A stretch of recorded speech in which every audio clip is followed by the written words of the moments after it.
तर नमस्कार शेतकरी मित्रांनो, मी सध्या आलेला आहे अर्धापूर या गावामध्ये सुरेश वैद्य सरांच्या हळदीच्या प्लॉटमध्ये. त्यांचा 3 एकरचा प्लॉट आहे आणि आपला फक्त एकच डोस त्यांनी सोडा होता 8 दिवसापूर्वी. तर आलेला रिझल्ट शेतकऱ्याला आपण विचारू. सांगा सर.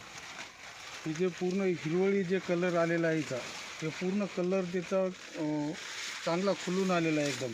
पहिल्या स्टार्टला जे होते ते पुरं पानं असे हे होते, छोटे होते पानं, छोटे पानं, पुरे पानं असे गोळा होऊन बसले होते.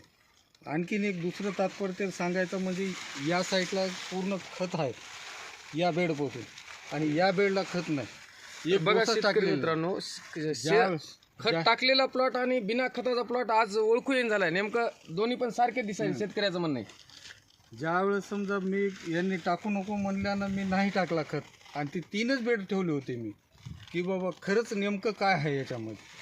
पहिल्या स्टार्टला तर असं वाटलं की फक्त गोमूत्राचा आणि याचा वासा असा वाटला मग, तरी बी यांनी आम्हाला टाईम दिला. टाईम देऊन तुम्ही घेऊन जा आणि टाकून बघा. जर नाही आला तर मी तुम्हाला रिझल्ट आल्यावर पैसे द्या. पैसे द्या. रिझल्ट आल्यावर पैसे द्या म्हणलं शेतकऱ्याला.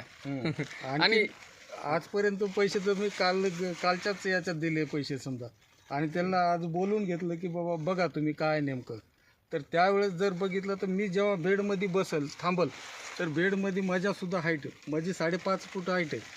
तर हाईटच्या माझ्यापेक्षा उंची हाईटला, आणि भरपूर फुटयाचं प्रमाण सुद्धा भरपूर आहे. कुठल्याच प्रकारची कन्सर्न नाही, काहीच नाही. सगळं स्टॉप झालं. बघा तुम्ही बघू शकता. आता शेंग जरी बघलं तर तुम्ही शेंगी हे बघा या पद्धतीची शेंग आहे. आता आणखीन 2 ते 3 महिने 4 महिन्याच्या जवळपास राहिलेलं आहे ही शेंग आहे.